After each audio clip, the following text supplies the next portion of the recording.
کاش مرنے سے پہلے کوئی پانی کا ایک گلاس تو پلا دیتا، کوئی کلمہ تو پڑھوا دیتا۔ پتہ نہیں کس تکلیف میں تھی کہ جب بندہ مر رہا ہوتا ہے تو آخری سانس میں اس کو جو جو چیزوں کی طلب ہوتی ہے، اس چیزوں کے لیے ان کی آنکھیں کس طرح انتظار کر رہی ہوں گی۔ تو آج ہم بات کریں گے عائشہ خان کے بارے میں، جو پاکستانی مشہور ایکٹرز 90s کی دور کی، ان کے بارے میں بات کریں گے۔ اور اس سے پہلے میں نے ایک ولاگ انہی کے بارے میں بنایا ہے، وہ میری پچھلے ولاگ میں دیکھ لیجیے گا، آئی بٹن میں اس کا لنک ڈال دوں گی۔ جی السلام علیکم۔ بہت افسوس، خود غرض زمانہ، خود غرض لوگ اپنے اولاد جسے ماں یہ سوچ کے اور اتنے پیار سے پالا جاتا ہے، تعلیم و تربیت دینے کے لیے عائشہ خان نے بھی 90s کے دور میں اپنے آپ کو رات و دن کام میں، ڈراموں میں اپنے آپ کو مصروف رکھا۔ شاید وہ ایک لمحہ بھی سوچ سکتی تھی کہ وہ گھر بیٹھ کے آرام سے اپنے بچوں کو پالتی، مگر نہیں، انہوں نے اپنے بچوں کی تمام ضروریات کے لیے، خواہشات کے لیے انہوں نے پاکستانی ڈراموں میں اپنی خدمات انجام دی ہیں۔ بہت ہی لیجنڈ ایکٹرز، بہت ہی لیجنڈ، جسے کہتے ہیں نا کہ جن کا کوئی کہتا ہے مقابلہ نہیں کسی سے، بہت ہی اچھی۔ مگر افسوس کہ اتنا اچھا ہونے کے باوجود بھی، اتنا پیارا سا دل رکھنے کے باوجود بھی، کیا کسی اولاد کو بھی رحم نہیں آیا؟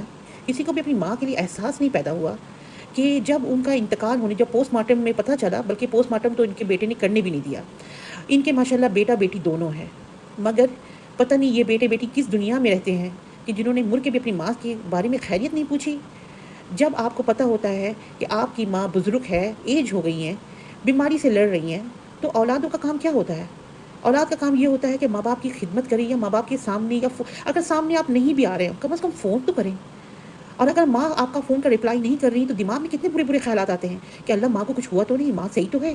ان اولادوں کو کچھ احساس نہیں ہوا۔ شرم آتی ہے، مجھے شرم آتی ہے آج کل کے اولادوں پہ کہ آپ اتنے زیادہ دنیا میں مصروف ہو گئے کہ جس نے آپ کو پیدا کیا، بڑا کیا، اس کو آپ بھول گئے۔ آج ان کے ساتھ جو ہوا ہے، کل آپ کی اولاد آپ کے ساتھ کرے گی۔ یہ مکافات عمل ہے جو اللہ نے کہیں نہ کہیں سے پورا کرنا ہے۔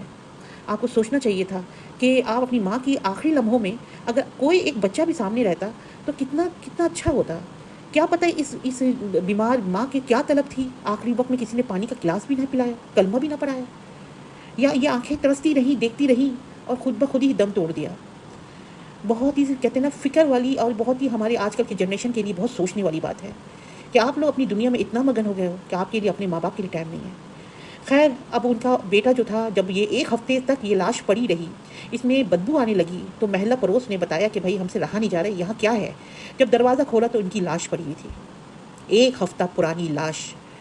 اس کے بعد عیدی کے ساتھ کھانے میں رکھا گیا۔ پھر ان کے ایک محترم بیٹے کو اچانک پتہ چلا تو وہ آ گئے۔ آنے کے بعد اس نے منع کر دیا کہ پوسٹ مارٹم ہم نہیں کرنے دیں گے۔ تو چلے پوسٹ مارٹم نہیں ہوا تو پھر ان کو تدفین کر دیا گیا، دفن کروایا گیا کراچی کے کیا کہتے ہیں کسی قبرستان میں۔ بات صرف اتنی ہے کہ دنیا میں ماں کا ایک ایسا رتبہ ہے جس کو کوئی جھٹلا نہیں سکتا، اور آپ کہتے ہیں نا باحیثیت ماں، 3 بچوں کی یا 4 بچوں کی وہ ماں تھی، کسی ایک بچے کو ماں پہ رحم نہیں آیا۔ شیم آن یو، بہت شرم کی بات ہے۔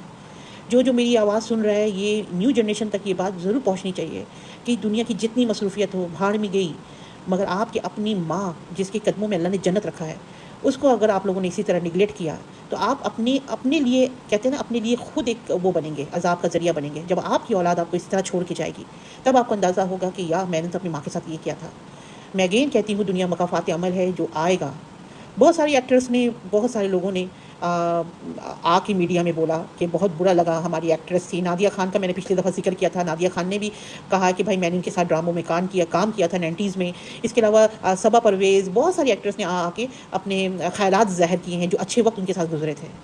بس اللہ پاک کہتے ہیں نا کہ سب کی اولاد کو فرما بردار بنائے، کسی کو بھی ایسا لالتی نہ بنائے، فرما بردار بنائے۔ تو آج کی ویڈیو یہیں تک رکھتے ہیں، انشاءاللہ پھر آپ سے بات کریں گے کسی اور ویڈیو میں۔ تب تک کے لیے دعاؤں میں یاد رکھیے گا، لائک شیئر سبسکرائب دبا دیجیے گا۔ اللہ حافظ۔